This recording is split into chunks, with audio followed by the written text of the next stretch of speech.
Hey guys, so it's a cold rainy night. We are well below our quota for the week, so I thought I'd play some other stuff since I have no Evan. So tonight I'm playing a little Sly 2, Band of Thieves from the Sly Cooper series. I've been wanting us to do to play this game for a channel eventually, so might as well get through the little bit more boring, comparatively to the rest of the game, intro stuff, right now. That way we're free to jump right in, in future videos. So the obvious question is, why play Sly 2 as opposed to, the original Sly Cooper? The thing there is that Sly is is a bit of a weird series. The original Sly Cooper is highly derivative of Crash Bandicoot. It's very similar gameplay. You go through linear, 3D platforming levels. You do jump puzzles. You have a spin attack. You have You normally die in one hit, which is incredibly annoying, but there's an item you can pick up that gives you, a free hit, just like Aku Aku, except it's a horseshoe. And I mean, that's all fine, but starting with Sly 2 is when the series really found its identity, and it turned into more of a stealth-focused, open-worldy kind of heist game. You play a bunch of thieves who are trying to, conduct a caper of some kind in each episode, and the gameplay gets a lot more varied and interesting and fun. It just stops being it becomes a lot less generic, which I don't know. It's where I feel the game really got interesting. So Sly 2 is really the best place to start if you want to understand why Sly Cooper is such a fun series. I mean, aside from the obvious, I love the art style. I love the noir style, music and production. The writing is extremely charming. I love all the characters, so it's a great series to get into. I'll stay here and provide computer support while you go on ahead. So I'm trying to rush through the tutorial here because it isn't especially involved, and it doesn't employ a lot of the mechanics that make the game interesting. It's just kind of helping you get your feet wet. I don't normally have to worry about noise and being caught by guards and whatnot. I don't think it's actually possible to do so in this level.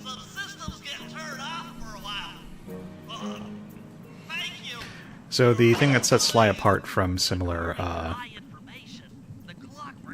funny animal, type, 3D platformer protagonists is that he's a raccoon, which means he's extremely agile, and he can do stuff like, he can do cool climbing stuff. He can run on ropes and jump on spires and, grind on rails and all kinds of cool stuff like that.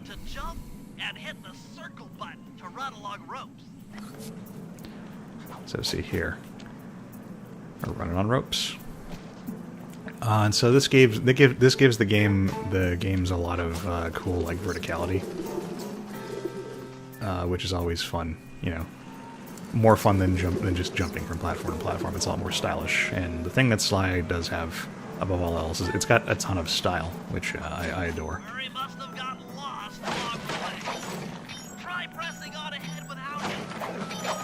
Gotta get these coins. So we'll get proper introductions in a bit. But Sly has his little crew here, who he pulls off heists with. Murray is objectively the best. Greetings, citizen. I hope you weren't harmed by my meteoropic entrance. Murray is very quotable and has amazing vernacular. The Thunderflop knows neither friend nor foe, only destruction. Yeah, could you maybe channel some of that raw energy into the security gate? Of course. It is nothing before the Murray. So, as is pretty self-evident from him being a hippo, Murray is the strong guy. Like, obscenely so. Bentley the turtle is the smart guy, and Sly is the sneaky guy. Together they crime. Another barrier stands before you. Fear not. I shall bend it like the truth. Yeah, no switch puzzle bullshit. Just knock it down. Solid work, Murray. You're really in the zone. My hulking frame is too much for that puny rope. You go ahead and unlock the doors from the inside. I'll be waiting in the hallway to help you carry out the clockwork parts. And we're running on ropes.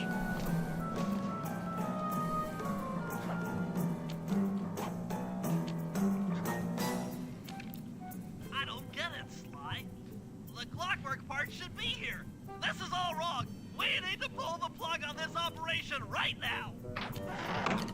Freeze, Cooper. Inspector Fox. So here we're introduced to Carmelita Fox, who is another series mainstay, and who, oddly enough, has I think a different voice actress in every single game.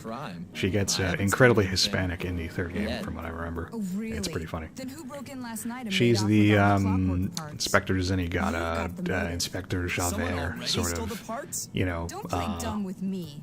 police It might not foil have been to him, Cooper. The method of entry and guard casualties all point And to this also, being a you know, claw kind of gang his job. romantic, The Claw Gang? romantic interest on the Constable side. Mila, I allowed you to sit in on this stakeout as a favor to the Contessa.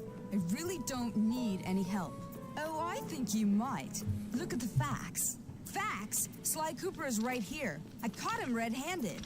I'm just saying that there are other criminals in the world other than Sly Cooper. Nella is her partner in After him. anti-crime, but that seems self-evident. You can't So run now we run away forever. from the Popo. Carmelita has a shock pistol, which is all the fun of a regular pistol, but without the lethality, and that helps keeps it, you know, kid-friendly for a series you want to sell to children. This wasn't part of the plan. Not a knock on the series. This is where things get fun. Freeze! Like everything else, I think the shock pistol has a really cool visual flair, like most things in this game. Stop, thief! This is getting a little hot. You guys go warm up the van. I'll keep Carmelita busy.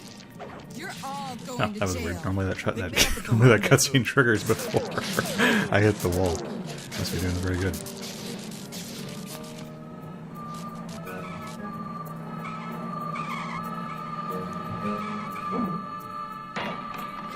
Hold still! So something I really like about this this gameplay is Sly is extremely satisfying to control. He's a little floaty, but not so much that it really interferes with the platforming, but rather it makes everything he does feel very deliberate. And it helps, you know, I keep using the word, but it helps add a lot of stylish flair to everything he does.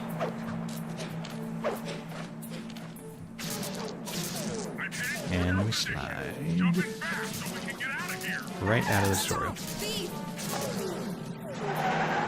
I'll find you, Cooper!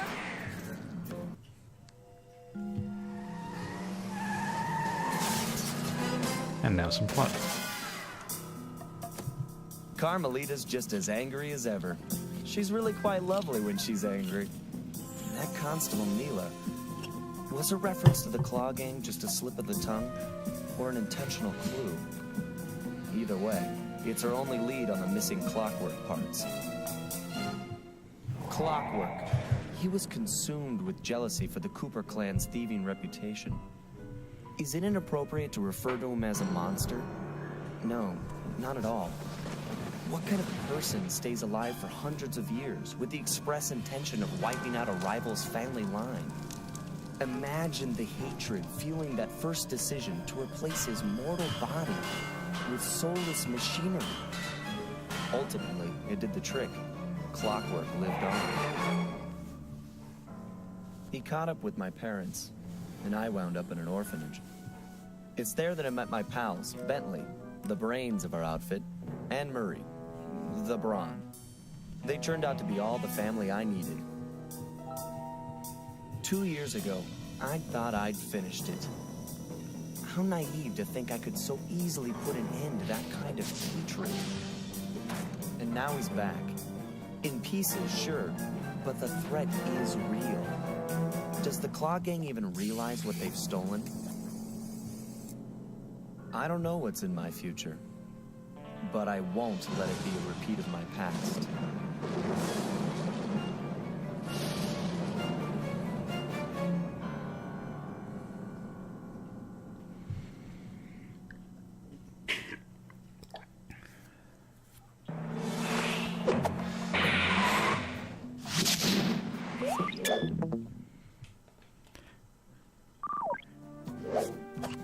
So now we're starting the first actual episode from the Black Chateau.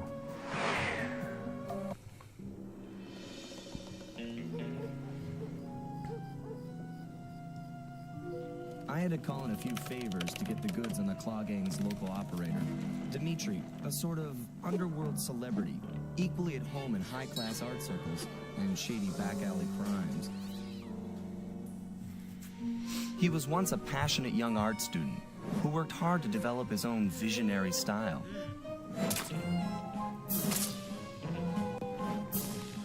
Unfortunately, the art world wasn't quite ready for his kinetic aesthetic. So he gave them what they wanted and started forging old masterpieces. His way of punishing those with bad taste. Dimitri now runs a nightclub on the west side. The thumping music, colorful light shows, and a hint of danger lure in chic young patrons from far and wide. And it's here, hidden somewhere, where we'll find the clockwork tail feathers. What Dimitri plans to do with the clockwork part is beyond me. But those plans end tonight.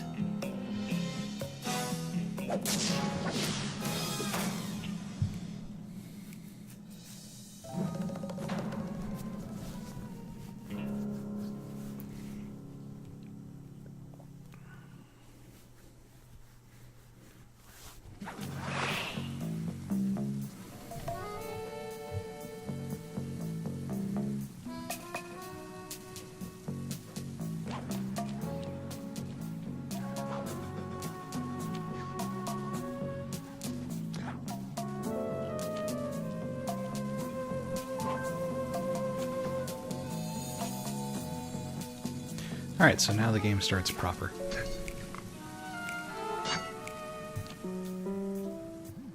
I tell you, Bentley, it's gonna be a real pleasure robbing this nightclub. I share in your enthusiasm, but before we hit the inside, we'll need to do a little reconnaissance work. What do you have in mind?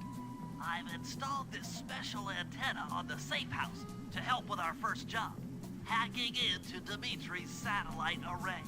The coordinates for the job start beacon have been uploaded to your binocucom. Make your way to this position, and I'll give you a full briefing on our objective. I'm on my way. So, the gameplay is divided into more structured indoor areas, and these big outdoor areas where there's collectibles to find, puzzles, little jumping puzzles to navigate, and enemies to do things with. You can also sneak up on these guys and pick their pockets, which is a lot of fun. And then sneak away before they can realize you were there. The view is always better from the rooftops.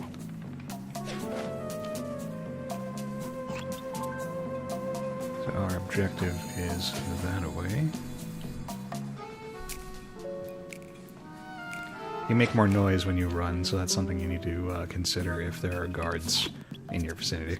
I need you to hack into Dimitri's communication array so that we'll have access to his database. How am I supposed to do that? To start, you'll need to get to the top of that tower.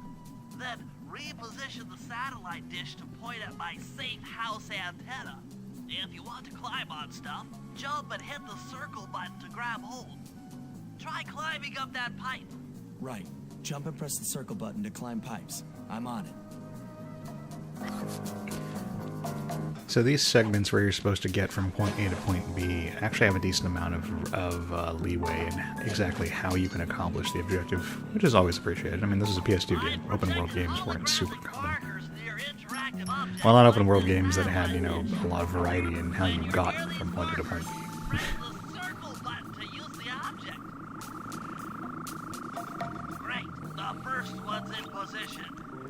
I've uploaded So that's the one next down. waypoint into your thief mask imager. Remember, click the L3 button to locate your next objective. The rooftops are a safer way to travel, as you might expect, because you have better vision of your surroundings. But if you're too noisy, guards will climb up and see what's going on, much like in similar games like Assassin's Creed and whatnot. Assassin's Creed. Okay, Possessive. only one more to go. Activate your Thief Mask Imager by pressing the L3 button to find the last dish waypoint. Remember, the view is always better from a rooftop. Thank you, Bentley. I just said that. Sly, you can hold down the R1 button while walking to break into a fast run, but be careful, as this is sure to be loud enough to alert any guards in the vicinity.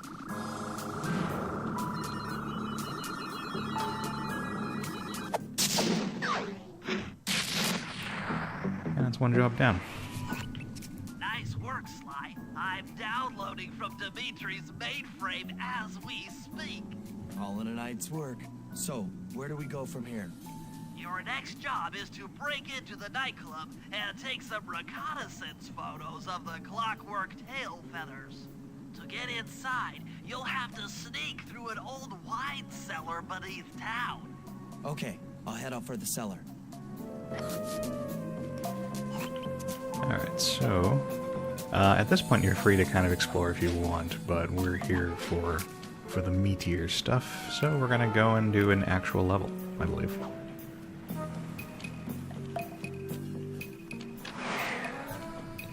Took a bit of finagling to actually trigger that waypoint.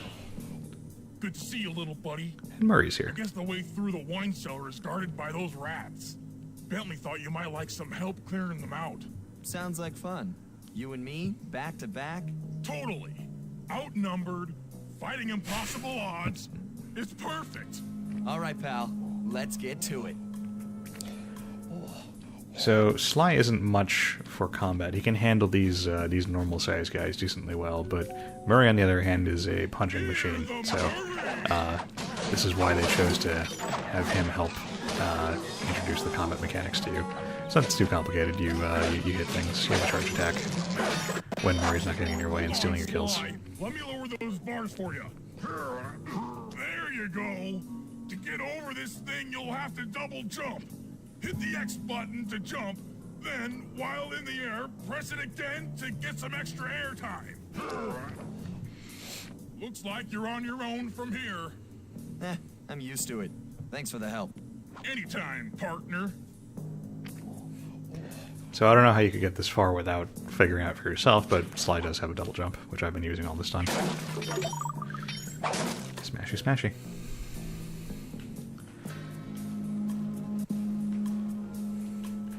So these laser puzzles are what a lot of the first game was about, to the point where it got a little excessive. I think they're paced a lot better in this game. The fact that you don't die in a single hit also helps. So you can also climb underneath tables and whatnot if in the event. Too tough to fight head on. Crawl under the tables to sneak around him. Well, yeah, basically. What I just said. So unfortunately for them, they put this long line of tables conveniently positioned, so I can just sneak past this guy. But I can also go and...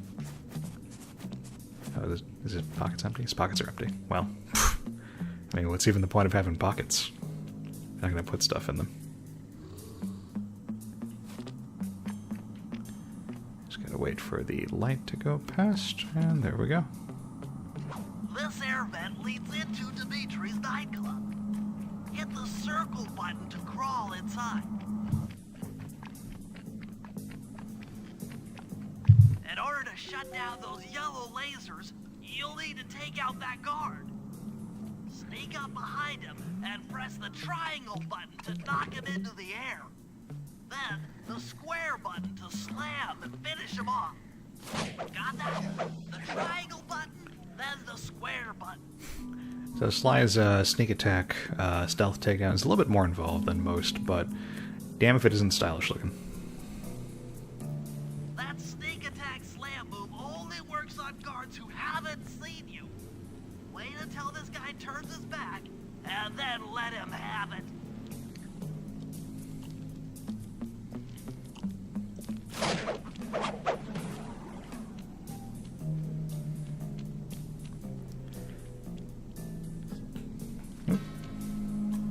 So now we really have to worry. Now we really have to worry about the noise that we're making.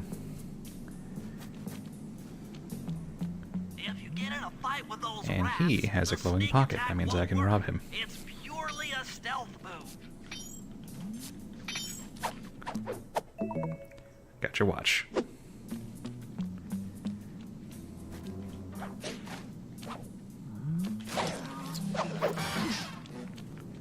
Oops.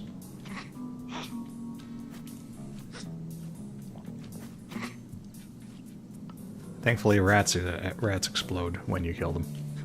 Otherwise, it might have left a body. Oh, well. We're doing this.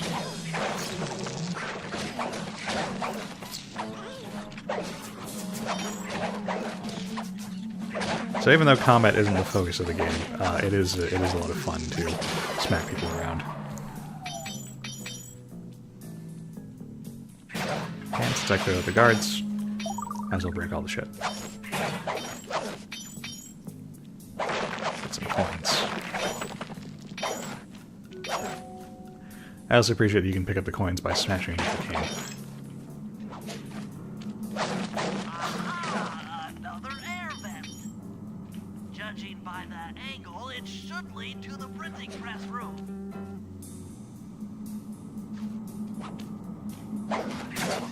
Oh, right.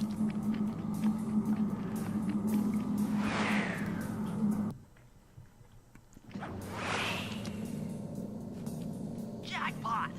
The heart of Dimitri's operation. Head for those windows and take some reconnaissance photos.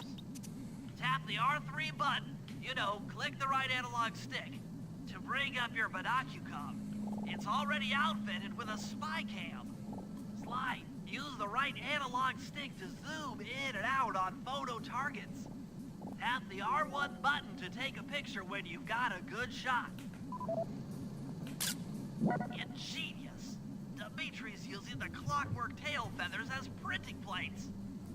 Given their rare alloy, they'll never wear out. I mean, what else would you use Unlimited forged money. magical cyborg owl feathers for?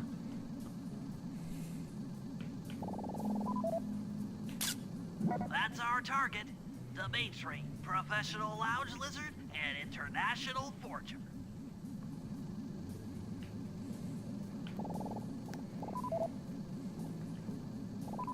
There we go. That generator seems to be powering the security systems down here. That should do it, Sly. Head back to the safe house and we'll cook up a plan of attack.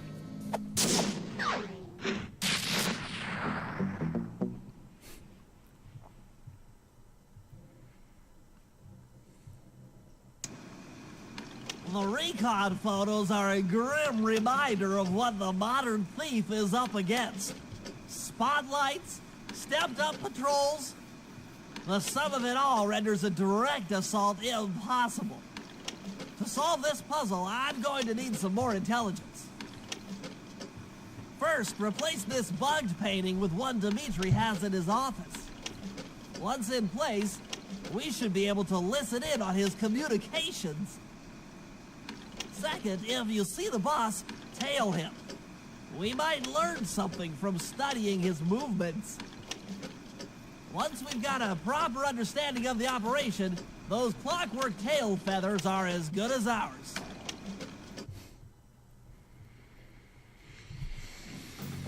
Alright, that seems like a nice place to break. So, that's our little intro to Sly 2. We'll probably do more of this eventually. Just want to get this bit out of the way. So, see you guys next time.